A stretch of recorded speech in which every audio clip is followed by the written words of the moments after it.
Hey everyone, welcome to 3 Beers Deep for July 20th, 2015. The year continues to roll on. Your questions continue to roll on, and my answers, regrettably, continue to roll on. This is my weekly Q&A show in which you submit questions to patrickklepek.tumblr.com, which I answer on a daily basis, or semi-daily basis, or kind of on a daily basis, over on Tumblr. The questions you have about my work, the gaming industry, and anything else that comes to mind. And then I do a weekly video show in which I address some of those on camera as well. And there's an audio version under inventory management on iTunes, which also includes my other audio work as well. So let's get right to your questions for this day in which you have asked questions, and now I will answer them. Oh, kicking the camera. Apologies. A Trey Miller production says, given Bethesda's comments on Fallout 3's shooting mechanics and their desire to improve them, do you think Fallout 4 will consequently go a full Mass Effect 2 route, or do you think the RPG mechanics will be just as present as ever? I fully trust the team, but I'm curious what balance that they'll strike. So I think if you look at with The Witcher 3 Wild Hunt, a game that moves in the direction of trying to be more like Bethesda, while also having really engaging, interesting combat that doesn't get tiresome after the first couple of hours, which is how I felt about Fallout 3, Fallout New Vegas, Skyrim, and those are sort of the Bethesda games I've played.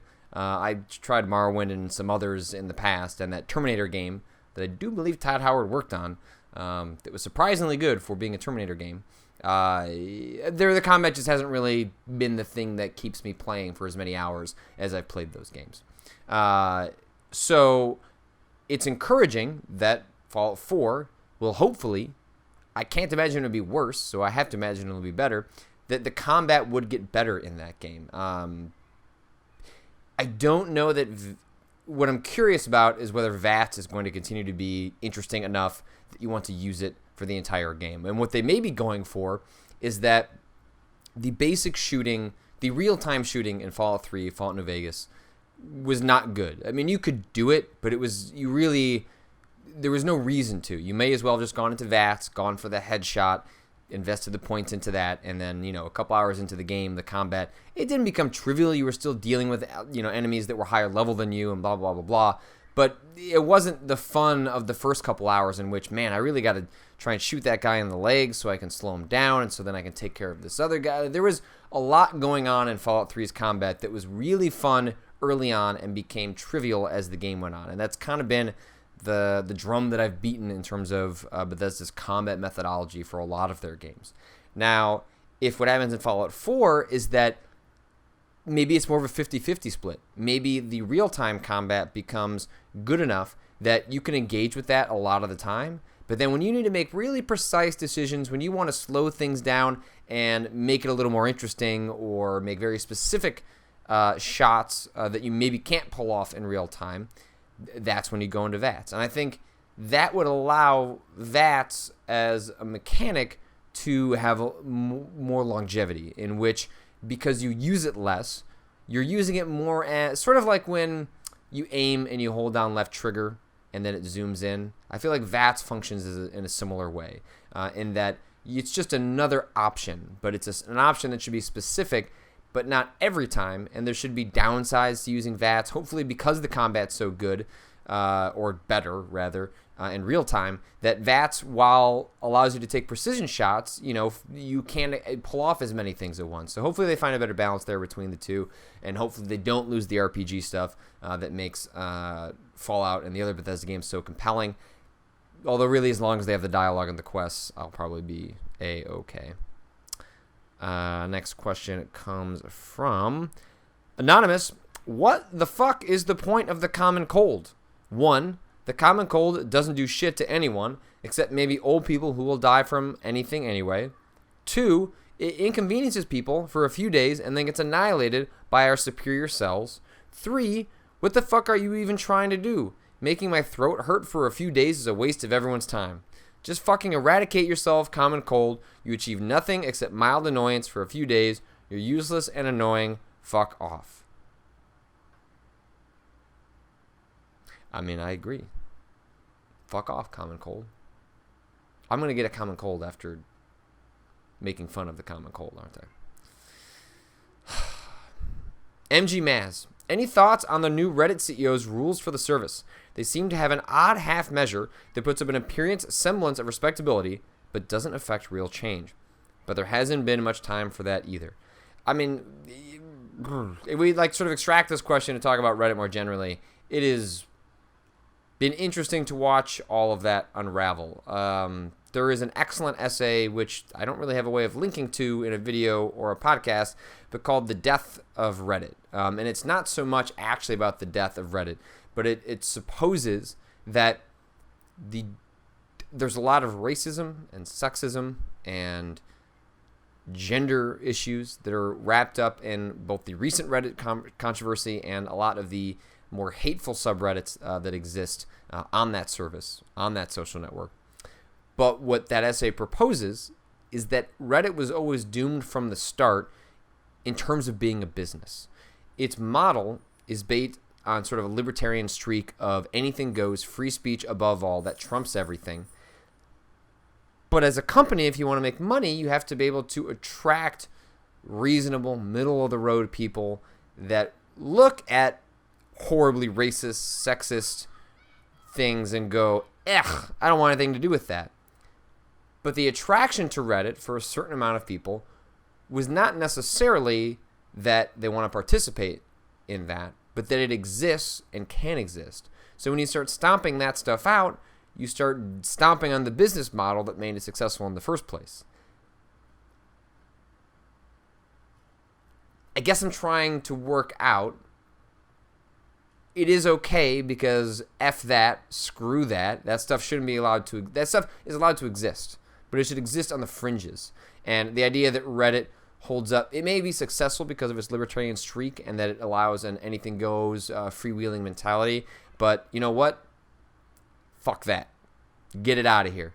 They're allowed to make their own message board. They're allowed to make their own website. The idea that they get to have a subreddit on, the quote-unquote front page of the internet, I don't buy it. I don't think if that's necessary for Reddit to continue to exist, then maybe Reddit doesn't deserve to continue to exist. I don't think that you have to accept the awfulness of the internet for the rest of it to continue going on.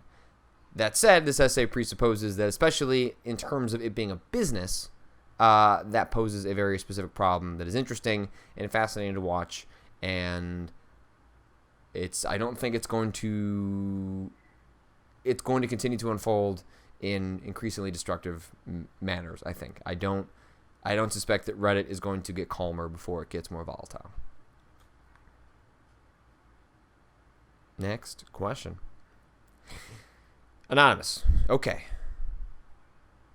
Patrick, you should get real into wrestling and then join the Power Bombcast. I used to be into wrestling. I totally used to be into wrestling.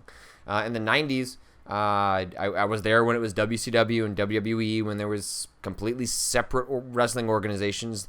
These days, the kids don't know that there are actually two different ones, and they eventually merged because WCW was waning in popularity in the late 90s, I believe. But I actually was, for a while, more into the WCW because they had Sting and Goldberg, and just like those were characters that me and my brother just loved watching. We had so much fun imitating those moves. And then we also had, Hulk Hogan and Macho Man Randy Savage. That was all happening in the WWF side because it was WWF and WCW, and then it became all under WWE after there was a lawsuit with the, some sort of animal foundation, I think is what ended up resulting in WWF becoming WWE.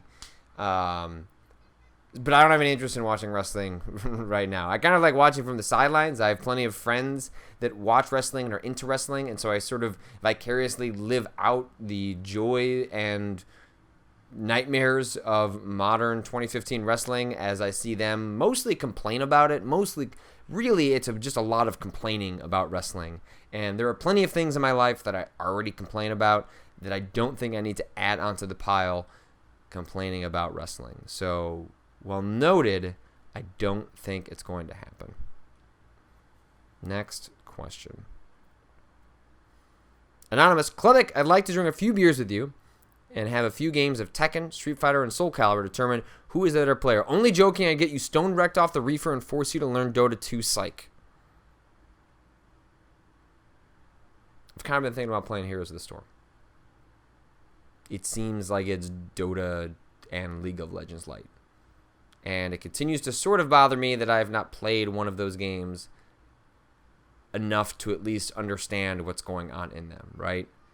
I used to dismiss Dark Souls. Now I'm obsessed with that series and would play them every day, new versions of that game if I could. I don't know if Dota is going to be like that for me, but what I don't like is the inability to articulate why it's not interesting to me. And that it has a steep learning curve and takes a long time to understand is not an actual reason. That is a reason, that's like a justifiable reason to not get into it, but it's not a reason to dislike it. And I prefer it when I can say why I dislike things as opposed to just because I found time and time again the things that I go to, when I give them the time of day, I end up really enjoying them. So maybe Heroes of the Storm. Probably not, but maybe Heroes of the Storm. Now I'm asked, so I watched through the X-Files since I found it on Netflix. Congratulations on finding it on Netflix. I watched it here and there while I was on TV initially.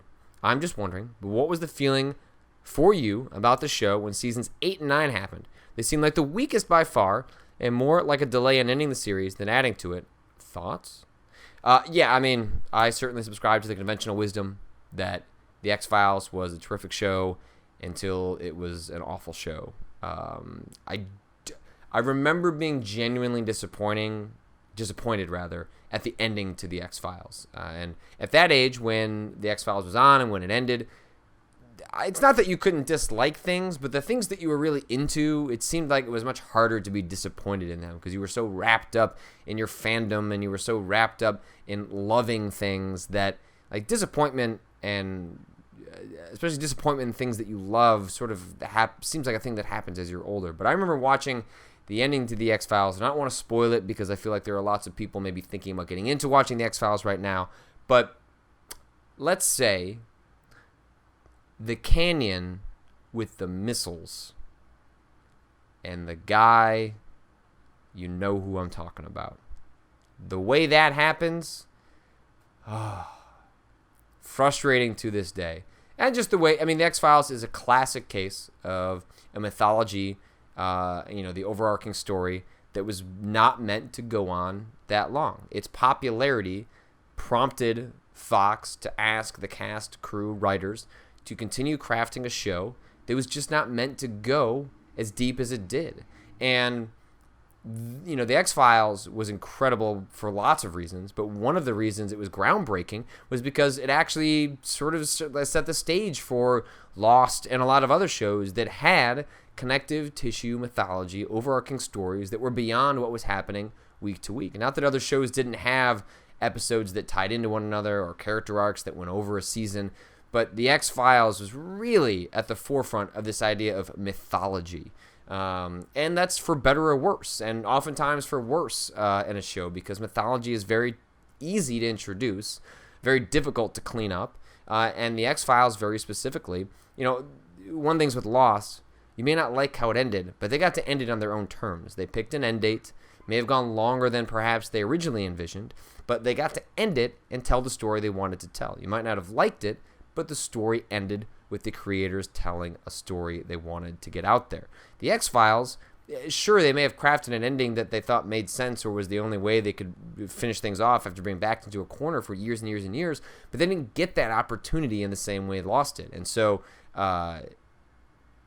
it makes sense that X-Files got terrible. Not that it's wonderful that it was hard to watch because one of the main actors left and came back and left and came back, and then they changed shooting from Toronto to Los Angeles. There was all sorts of things that got weird about the X-Files as that show went on. But I think the core of what cursed the X-Files was that it was forced to go on for seasons longer than the story justified. And there's only so many twists and turns and extensions you can come up with to make that work, and eventually they just ran out, and I'm not sure you can blame them for that. Last question comes from Anonymous. Dino Crisis. That's all it says. It just says Dino Crisis. I played a little bit of Dino Crisis 1 on a Spookin' with Scoop stream. Mega Giant Bomb. I don't really want to play more of that. But I do want to play Dino Crisis 3 on Xbox. If you're unaware of Dino Crisis 3, it takes place in space. Space dinos. Fortunately, I don't have an Xbox or a copy of Dino Crisis 3. And I want to say I looked up on Dino Crisis 3 on eBay, and it was surprisingly expensive for something I just want to do on a lark. But I do want to play Dino Crisis 3 at some point, and I do need to acquire an Xbox at some point because I cannot leave this mortal earth without having finished Dino Crisis 3 at some point. That would just be... Well, I don't want to think about it too much. And so I won't by bringing this to a close. That has been 3 Beers Deep. Thanks so much for sending in your questions. Hopefully I was able to answer some of yours. You can submit questions for... Whoa, gosh. I kicked it again. I just keep unfolding my leg. You listen to the audio version, you're like, what's he talking about? And I keep picking the camera that I record this with. That's it for 3 Beers Deep. You can submit questions to patrickklubnik.tumblr.com.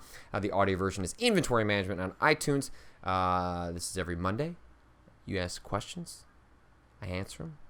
There's also my weekly podcast on Wednesdays, Match 3, which I'm joined by Gita Jackson and Sam Phillips. We talk about video games, video game culture, all sorts of cool stuff. You can find that on iTunes under Match 3. I will see y'all next week.